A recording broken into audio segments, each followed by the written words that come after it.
everybody.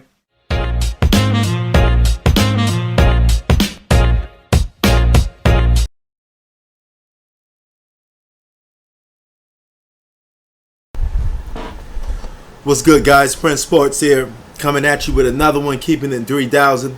I want to talk to you about just sports in general, but the NBA, of course. Now, when you think of baseball, MLB, NFL, they don't have this super team problem, right?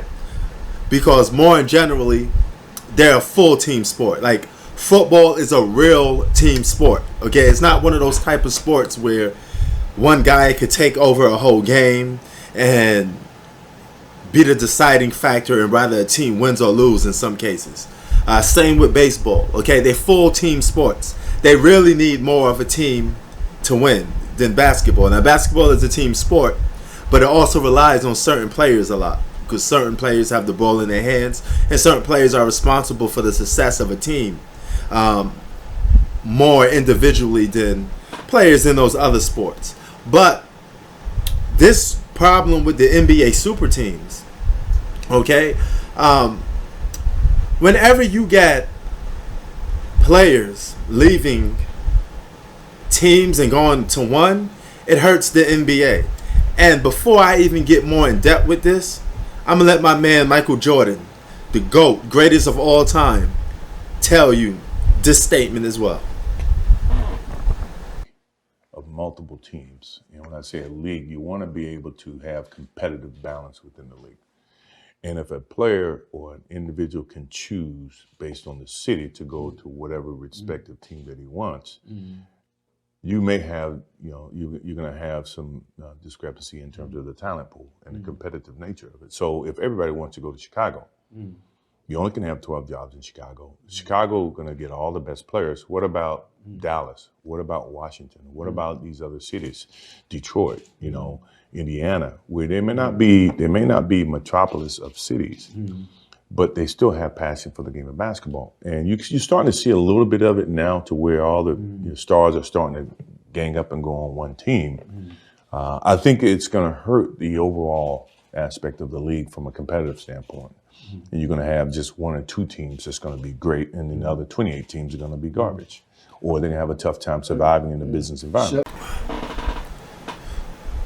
The GOAT has spoken. So even Michael Jordan knows that there's just a difference to how teams are doing things today compared to back in the day.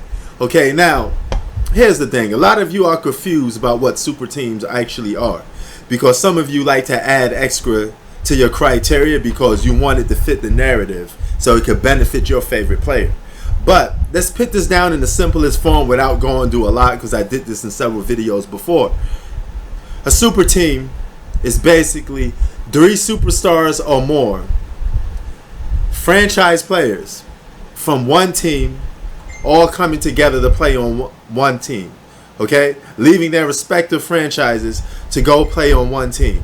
Okay, as Michael Jordan just said, as I've been saying, that hurts the league because you're killing franchises as you form these super teams. The hell with the rest of the teams. The only teams matter is the super teams. And you can see how much super teams suck up the media, and suck up everybody's interest. 90% of NBA videos, 90% of NBA topics are going to be centered around the Los Angeles Lakers and the Brooklyn Nets, while everybody else is just going to be there for the sake of being there. So here's a solution. If you want a competitive balance with the NBA and super teams, eliminate 10 teams. Now, I know the league may never do this, but if you really want competitive balance, eliminate 10 teams or so. Only have like 18 teams in the league, and all the top players get to play on all those 18 teams. Then it truly won't be no scrub teams. It truly won't be no bad teams, because every team will be playing with a stacked deck, will be playing with great players. That's the only way you can make this cheat code fair. Because whenever you do that, whenever you take players off their respective team, what you're doing is creating a competitive imbalance. Okay? When I say competitive imbalance, meaning something got to click in your head to realize that If you have a team with, make an example, with Michael Jordan, Larry Bird, and Magic Johnson on it, you should know that common sense would kick in that, hey man, these guys all on one team, that means the Celtics are done, the Bulls are done, the Lakers are done. You just killed 3 franchises. Let's say they all went to one team, a different team, Miami Heat. The Miami Heat is going to be the only team that really truly talk about, because you're just killing off the competition. You're hurting franchises as the league goes on. Okay? It's creating competitive imbalance. Now, some of you may sit there and say, you try to use the narrative of saying, oh, well, you know what? You had teams like the Lakers, you had the Celtics. Those weren't super teams if you was drafted. Drafting a player cannot make a super team. You can't make a super team do a draft, okay?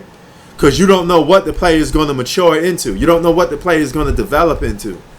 Okay, it's just an even playing field because everybody's drafting. And everybody's just, who's going to pick the best player? Who's going to come out on top? You drafting, I'm drafting. If my team comes out better than yours, so be it. That creates a dynasty. Building players do a draft piece by piece is building a dynasty. Taking up players off from a respective teams when they're already won MVPs, scoring titles, and they're 6 or 7 years in the game and they're in their prime, and you putting them all on one team, that's an unfair competitive balance. That is the definition of a super team in layman's terms, in the short terms. Well, anyway, hope that covers some of that. Prince Sports out. Peace. Keep it 3,000. 1.